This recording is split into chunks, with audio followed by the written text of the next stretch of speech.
Welcome to Screw the Commute, the entrepreneurial podcast dedicated to getting you out of the car and into the money with your host, lifelong entrepreneur and multimillionaire, Tom Antion. Hey everybody, it's Tom here with episode 568 of Screw the Commute podcast. This is going to be a short episode because I'm a little bit worried. I'm recording this on the Ides of March. Ooh, the Ides of March. You know, most of the time they're thought of as an ominous, bad time, but I read an article that said it's really not. So I'm going to try to find out with this episode, because I think some people are not going to be happy with my idea, and some people will get rich with my idea. So we'll find out if the Ides of March affected me or not. So what I'm going to talk about today is gut instincts. And like I said, this episode may not make the people that teach intuition very happy. I mean, intuition certainly has its place in the world, but for most people, that would be a very poor way to try to run a business. I'm going to give you a better way in this episode. Now, I hope you didn't miss episode 567. That was podcast guesting, or doing podcast interviews, and how important that can be to you and where you find them and all that stuff, how to get them booked and whether you pay to get them booked or whether you do book yourself and all that stuff. And I highly suggest you listen to episode 211 if you're interested in being on podcasts, because that's called How to Be a Great Podcast Guest. And that's not an okay podcast guest. It's not a good podcast guest. It's a great podcast guest. So that was episode 211. Anytime you want to get to an back episode, you go to screwthecommute.com and then / and then the episode number. That's 211. All right, I'm going to jump right into this because I'm in a hurry. I got to go to the hospital tomorrow for physical and got to get ready for it and all that stuff. So here's the thing. Gut instincts, folks. I mean, I saw a TV commercial the other day. I think it was for Carfax or some kind of service like that checks the history of cars. And it was a young woman having her dad help her select which car to buy. And so there was two cars there, and they were both the same price. And the dad picked the one that had been in a really bad accident and should have cost about $10,000 less. Right? Now, he didn't appear to be a mechanic. And of course, the point of the commercial is that you really need to have serious reports and evaluations and real numbers before you pick which car was the best deal. Well, it's the same with your business. You can't really have your friends and relatives making important decisions about your business based on just how they feel about it. You can't even trust your own instincts on many decisions. And I'm not saying that arrogantly, like I know all, see all right? I'm really coming from a vast amount of experience with people. I really can't tell you how many times in the several thousand high-end students I've had, many of these students are really great at what they do, their jaws dropped just on the keyword lessons, which I emphasize very heavily. Words that they thought were great were lousy, and ones they never even thought of were great. I just had to put pads on the desk here at the retreat center when the people's jaws dropped when they saw the real numbers. Now, usually you're too close to the situation to make accurate decisions and predict how people will react that aren't professionals like you in your field. They just want to get their whatever problem they have solved. And they've got another million things to think about, where you're thinking about your business and solving that problem. And you're kind of like one of those racehorses with blinders on them. You're going like crazy, but you can't see all the periphery of what's going on. And yes, intuition can be good in some cases, but it just can't be relied on consistently on everyday important decisions that your business has to make. mean, what if those experts I just referred to used keywords that nobody searched for? Do you think they would accidentally get lots of traffic? No, they wouldn't. Now, one of my original mentors said that the internet business, like many other businesses, is a series of simple math problems. Basically, it's a math problem. He said, you do something and count the results. Then you do something else and count the results. Whichever gets the higher number of results, do that. Okay, I love that simplicity of that. Now, doing that is far easier online than it ever was. See, when people had to do this with direct mail, in other words, I'm talking about snail mail that you get in your actual mailbox at your home or office. These kind of tests took months to get any figures of the success of that promotion. Months and months it would take. Online, the same test could be done in less than a day. All right, literally. Now, the way this is done is called split testing. This can easily be done with kickstartcart.com, the shopping cart I promote all the time. This can be done on sales letters on your site. It can be done on ads on other people's sites. So it's very, very powerful. Now, this is split testing is in this particular case online with good quality tools like Kickstart Cart is different than simple click tracking. So you can easily find dirt cheap or free click trackers. They just tell you how many people clicked on a certain link. And you might think, well, gee, there's the math problem, Tom. Well, yeah, except that was a little bit too simple for this. Let me give you an example here. Let's say you had an ad that you put, the exact same ad, let's say, and you put it on website A and the exact ad on website B. And you're trying to see which website was the best place to put the ad. And then whichever was a really good one, you'd cancel the other one. So you put that out there, and let's say on website A, 500 people clicked on your ad. And on website B, only 100 people clicked on your ad. So it looks like the first website A was 5 times better than B.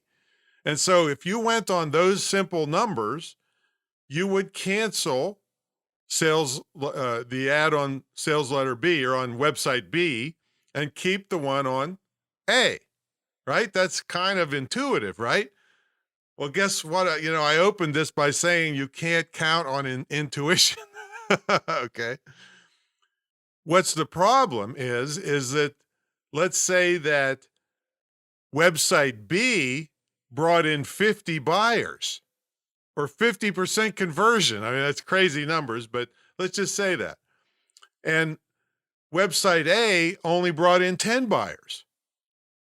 So if you just went with the simple math of, well, look, website A had 500 people click and website B had only 100, you would have canceled the good ad, which only brought in 100 people, but they were buyers.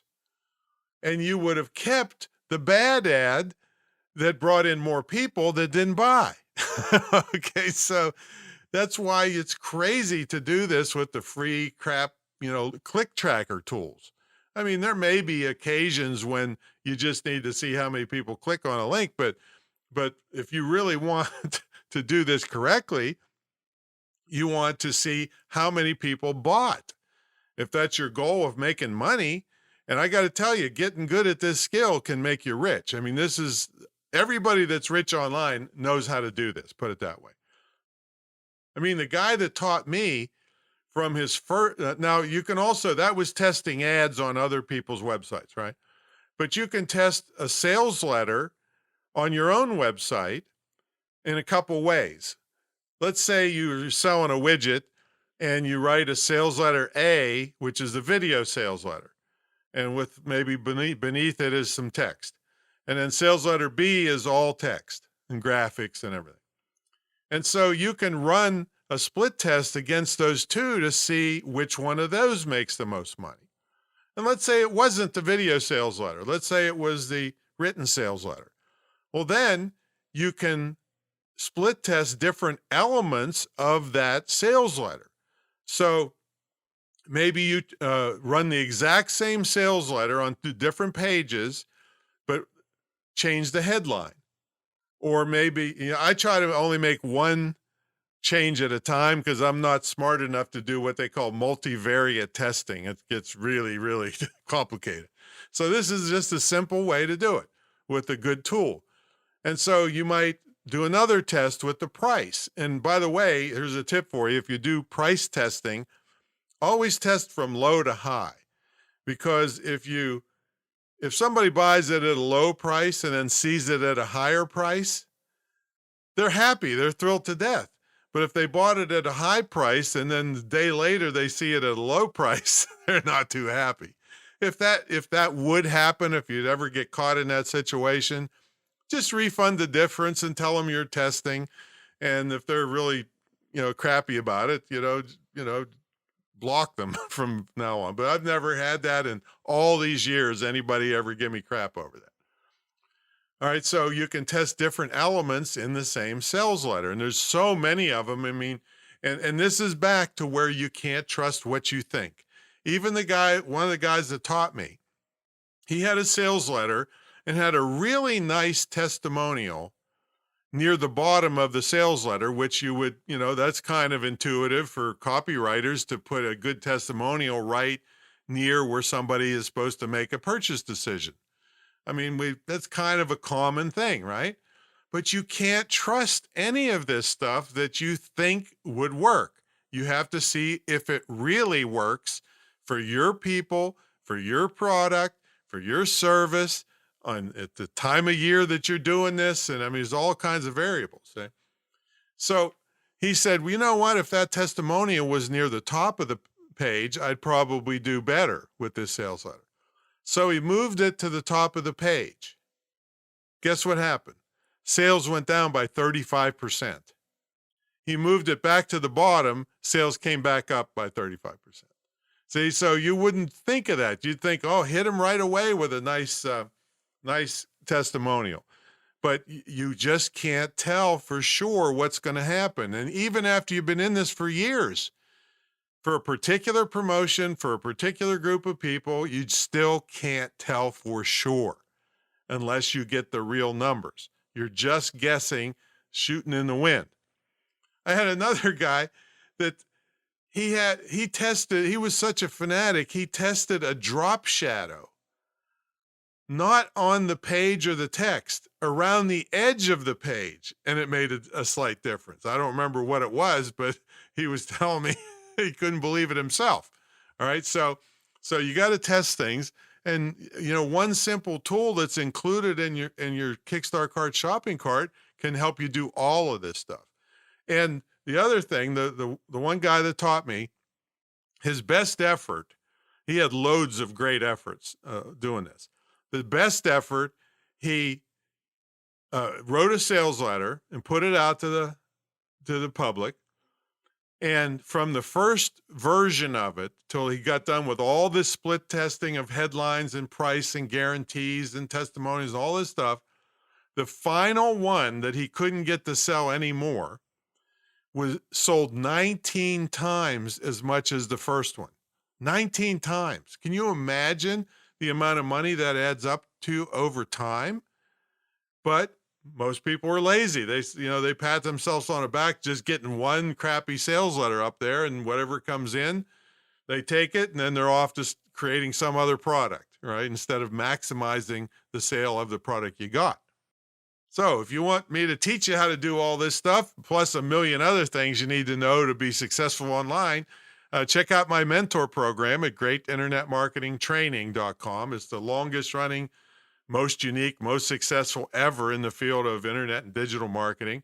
Nobody dares put theirs up against mine because they can't hold a candle to it. So check it out at greatinternetmarketingtraining.com. And like I said, I'm in a little bit of a hurry today, but this short episode could make you rich. All right. There's no question about it. There's millions of examples of people online that got rich by doing this rather than limped along with 19 times less sales over time. I mean, doing this can take a promotion that either barely broke even or lost money to very, very profitable. This is important for you to learn, folks. So get yourself a free trial at kickstartcart.com. We give you free training on it, and that's just one of the modules that will help really make you a lot of money online. It's got all kinds of sales tools already embedded in one system at a reasonable price. That's the whole thing. There's other systems that'll do about the same thing, cost 3 or 4 times as much. And I had one lady get a system. She was spending $4,000 a month for a part-time person just to operate it. Right? So this is ridiculous. This is why I've been, selling this system. I'm an affiliate for it basically for 20 years now, and nobody gets rid of it because they all love it and it's easy to use. You don't have to spend a lot of money, and we give you unlimited free training as part of the deal. So anyway, that's kickstartcart.com. And that would be the split testing module is what I talked about today. And just that one little sliver of thing can make you and your company rich. All right, that's my story, and I'm sticking to it. Beware those Ides of March. Look it up if you never heard of them. All right, catch you on the next episode. See you later.